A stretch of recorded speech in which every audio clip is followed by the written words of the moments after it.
The Cubs finally back in the win column after a win over the Reds last night. Yes, sir. Fly that W. Seiya Suzuki came back after a few games off, chipped in 3 hits. Ian Happ had a big game as well. Is this enough to boost the Cubs offense as they head to Tampa this week? That and more on the Cubs baseball channel. Make sure to like and subscribe. Get in the comment section. Let us know how you're feeling about this team as they start a quick road trip before a lengthy homestand coming up at the end of next week. Here's your invitation to our show.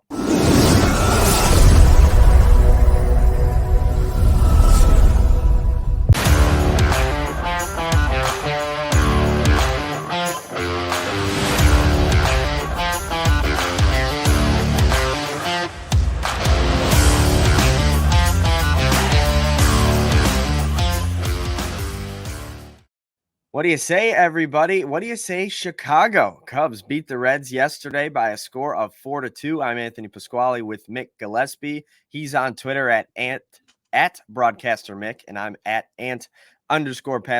Mick, Cubs back in the W column. That's some pretty good news. Yeah, we needed it. I mean, it's been just a tough run here lately. Every single win seems to be a really tough win. You mentioned it. We haven't had a lot of blowouts, but a lot of close games, a lot of heartbreakers.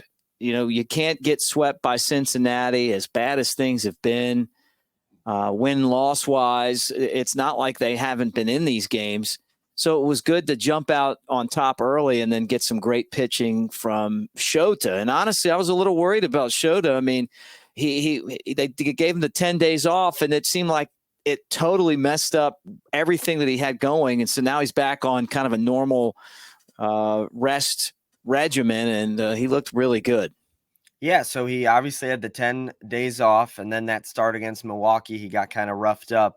Then his next start, the first 3 innings looked masterful, and then couldn't pitch around an error, and it also kind of ballooned in that one. But this start, he was really good. He gave the Cubs 6 2/3 innings, struck out 7, only allowed 2 earned runs, and both came in the top of that 7th inning. He was through 6 shutout. So he looked much better. That's what your ace is supposed to do. Go out there and stop the bleeding. That's what he did. The Cubs losing streak ends and the Reds winning streak ends. And Shota Imanaga is a big reason why. Yeah, they always say that you're only as good as the next day's starter, right? And, you know, you're only as hot as, you know, what the next team throws out at you. And Shota was the perfect guy to cool the Reds off, who are healthy right now, and they're playing great baseball. They have a young rotation of guys who are going to be tough to beat, and they're going to be a problem for the Cubs to deal with for the next few years. But Shota is going to be an issue for everyone else. And when you have a team that's struggling, you know, your starting pitcher is the guy that can come out there and do some stuff. And that's exactly what he did. And I love the way that he pitches. I just like everything about him. I mean, it's so much fun to watch him on the mound. And when he starts to kind of get going in a rhythm, he's, you know, great pitcher to watch, but they needed that. Absolutely. And he got that huge strikeout, I believe, against Friedel. That was his last batter. Then Mark Leiter Jr. came in. He pitched an inning on the 3rd, scoreless. And Hector Neris got the save yesterday. Would you believe, I'm sure you would, but would you believe this was his first save that he did not allow a base runner in? His first clean inning as a closer. Loved it. No, I thought so. I mean, it wasn't surprising to me at all that it was such a cool, crisp, easy 9th inning. But we were due for something like this. You know, like how many times are you going to have problems? I mean, maybe this is the beginning of Neris kind of, you know, getting the 9th inning a little bit easier. But the percentages were just not that bad of a team. And I just couldn't see the losing continuing. I just knew that eventually you're going to have a game like this. And who knows, you know, they could put more of these type of games together. And with the off day today, you know, tomorrow, I mean, at least they're kind of a little bit fresh going into the series against Tampa Bay, who has not been as good as they've been in the past, but they're still a tough team. Yeah, without a doubt. And the pitching was great. Let's get to the offense a little bit. Seiya Suzuki back from his few days off after getting hit by that ball as he tried to steal a base. And he chipped in 3 hits. He was great. Ian Happ, a 3-run double in the first inning. Turned out to be all the offense that the Cubs needed in that one. Dansby Swanson also had 2 hits. He's hitting .333 over the last 9 games. So he's getting things back figured out as well. Obviously, they still left a lot of guys on base, but the offense is moving in the right direction. Well, it's got to. I mean, start with Seiya. You wonder, how fragile is he, right? He pulled himself out of the game, and he said they were, through his interpreter, that they just didn't want to have the thing escalate into something worse. And maybe that's a smart move, because he came out there yesterday and looked like Seiya Suzuki again. Cubs have to have him contribute. The guys that they're paying to go out there and get it done have to get it done, So he got some hits. And then you talked about Ian Happ. The Cubs wins lately have been Ian Happ doing everything, driving in all of the runs. Cody Bellinger needs to drive in runs, Seiya Suzuki, and you mentioned Dansby Swanson starting to get the batting average up. It can't be weight on Ian Happ, because you're only going to win games once in a while. Somebody else has got to carry the load. But look at the past few wins that the Cubs have had, and they've been Ian Happ games, right, where he's done, so he for whatever reason, he seems to beat up on the Pirates and the Reds, and he did it again yesterday, and it's a good win. You were talking about this, Michael Busch at second base, what things are going to look like with Nico Hoerner out. I'm wondering, when the Cubs, do you let him sit around with a fractured hand, or do you go get somebody else and let them play? This is where we got into trouble in the first place when he got hurt last time, and they are like, well, we're just going to let him sit here for a week and not have him in the lineup. And then all of a sudden it's like, well, why have all these other guys that you're not going to play, Yeah, I'm getting some deja vu, because Craig Counsell keeps saying that he's kind of truly day to day. Like, he really could be playing any given day. And I think the off day today will help. Hopefully he's back in the lineup tomorrow. He took some grounders yesterday. Apparently everything went well there. They're just trying to wait on the swelling in his hand to go down so he can grip the ball and grip the bat. I guess the fracture is so small in his hand that doctors have no problem with him playing through it once that swelling goes down. And typically they don't expect the swelling to take 10 or 15 days. So an IL stint is something the Cubs are trying to avoid, it appears. But playing one guy short on the bench means that Michael Busch has to start at second base, or David Bote is your best option off the bench to pinch hit. And I said it during the show yesterday, if those are your options, that's not good enough. Patrick Wisdom leading off, that's not good enough. And you have guys in the minors absolutely raking. And we talked about it on every show this week. Either Alexander Canario or Brennan Davis both have been hitting the crap out of the ball in AAA. And I understand the Cubs have 5 outfielders, so it doesn't make a ton of sense. But you got to find a way to either get some value for those guys or get them at bats at the big league level. Yeah, I agree, man. And what we're trying to do is, I love the comment section, and I love that you guys get in there and we, kind of duke it out sometimes, but in a friendly manner, which is what I always say. We're just a bunch of guys sitting at the bar, and people sitting at the bar, males and females, all of us, just sitting there watching the game, hanging out. And, your opinion's valid. I mean, we're just sitting around talking about the Cubs, but somebody was like, the Cubs system's not good, da-da-da-da-da. The Cubs are losing because the players they're paying aren't contributing enough for them to win. When you get paid $30 million, you're expected to be one of the best players in the league. And that means driving in runs. That means home runs. That means what we saw last year that Cody Bellinger did. Seiya Suzuki's paid well. Ian Happ's paid well. Dansby Swanson's paid well. Those are the guys that are supposed to be winning the games, and we're looking at Patrick Wisdom, who honestly I think is barely on the roster. And I think if the Cubs didn't have him, he'd be one of those guys it would be tough for him to find a home, and David Bote and these guys. But it's the star players that aren't acting like stars right now. And I think the reason why is that they're always hurt. The bottom line is this. So you got all these guys that are in the minor leagues. Like if your hand's fractured and you can't use it, then get somebody else up and go rest and come back and be ready to go. I mean, look, Dansby took some time off and he looks like a much better player now. Yeah, it's a good point. It's something that's super interesting because part of me is kind of wondering if maybe the Cubs were doing so well with those guys injured because they had more opportunities to give guys a look. Like Canario was up and PCA was up before he got sent down initially, but the pitching was also a lot better then during that stretch. They were shutting teams out left and right, but Bellinger hasn't looked the same over the last couple of weeks since he's come back. He's looked especially aggressive early in counts, and he keeps on swinging and missing 0-0. And that puts him in a hole immediately.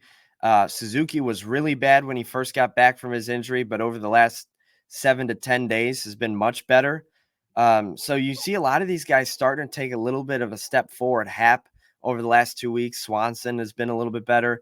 If you can get all those guys collectively take another step forward, that helps your lineup so much and takes pressure off of guys like Busch and Wisdom and Bodie and Madrigal when he was up, and the catchers. And hopefully that bodes well for everybody. Well, why can't these guys hit with runners in scoring position? What's going on? And don't tell me it's because of the batting coach. Like, we're going to fire the batting coach. They don't even listen to the batting coach. I mean, like they can suggest how to attack a hitter, how to attack a pitcher, but it's up to the individual to get the job done, and you've got to be able to take advantage of opportunities when you have them. The Cubs could have blown the Reds out in that game.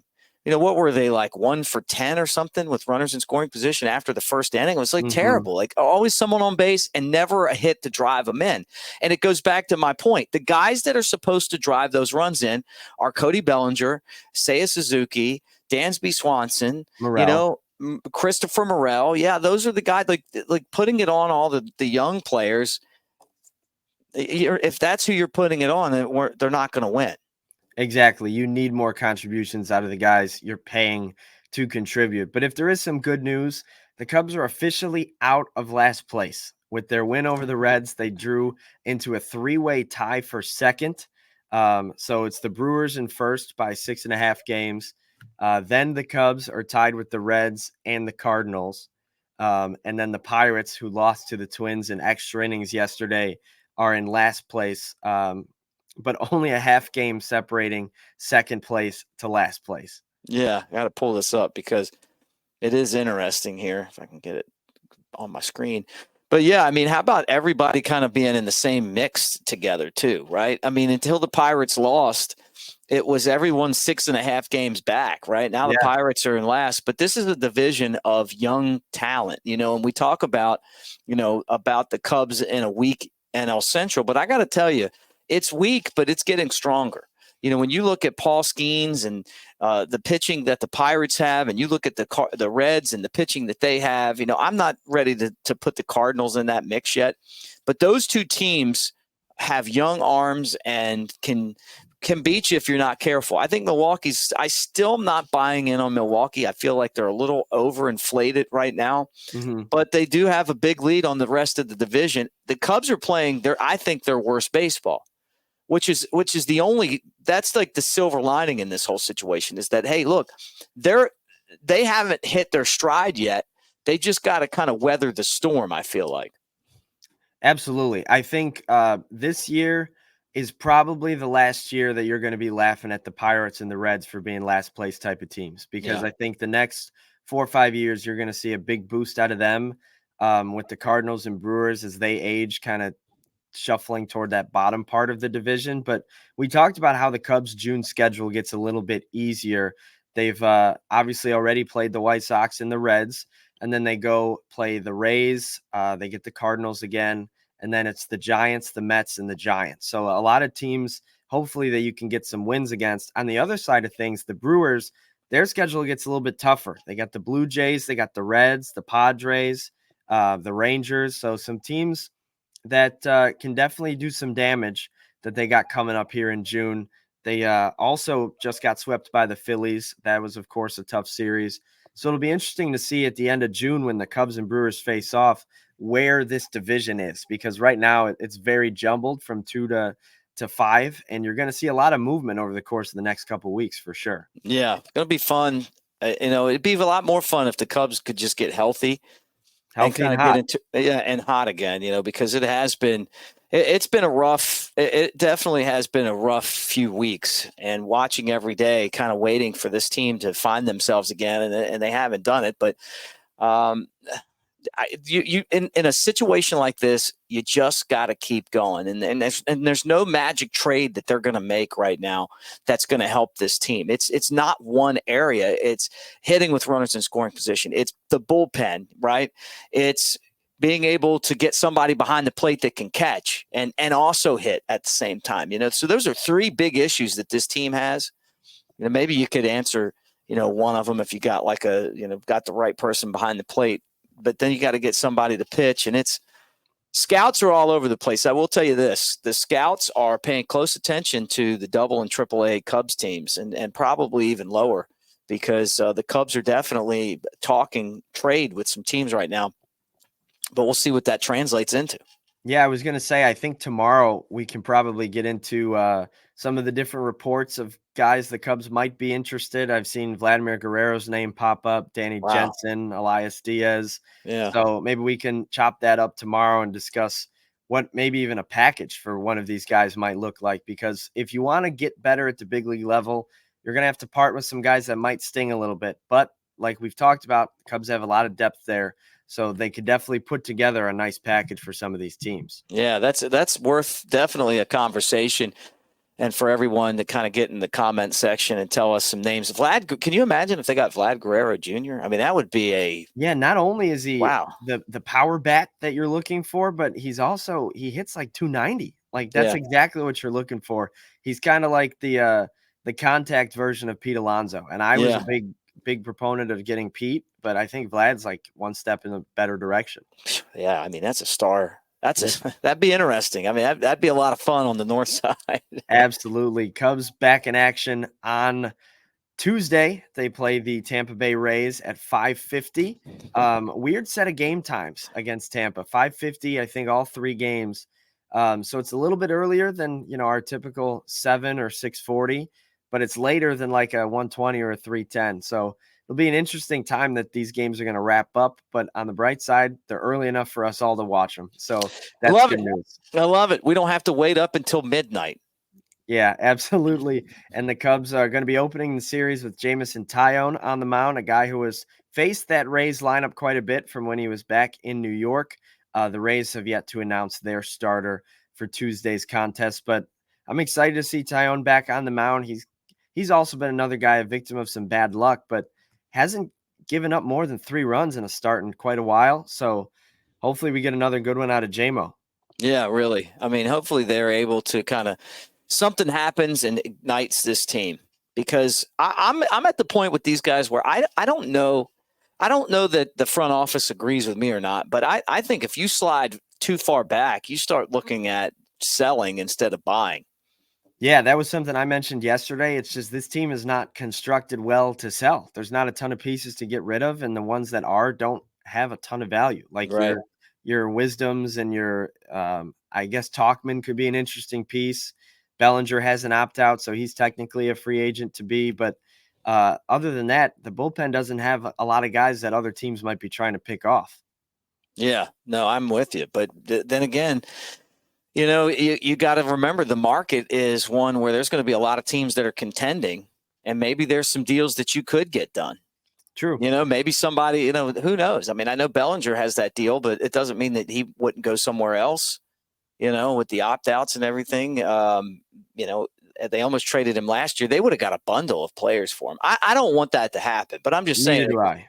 If you keep losing like they've lost the last 3 or 4 weeks, then guess what? That's what happens. That's what happens when you don't win games at the big league level.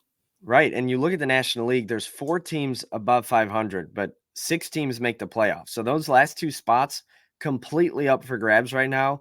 There's going to be some aggressive teams trying to get better, and I'd rather the Cubs be one of those. Yeah, no doubt. That'll do it for our show today. Thank you guys for listening and watching the Cubs Baseball channel. For Mick, I'm Anthony. Make sure you guys like and subscribe, ring the bell. Jump in the comment section. Let us know who your dream trade target would be for this Cubs team, and maybe we'll get into some of those comments in tomorrow's show. But for now, Cubs win. Go celebrate.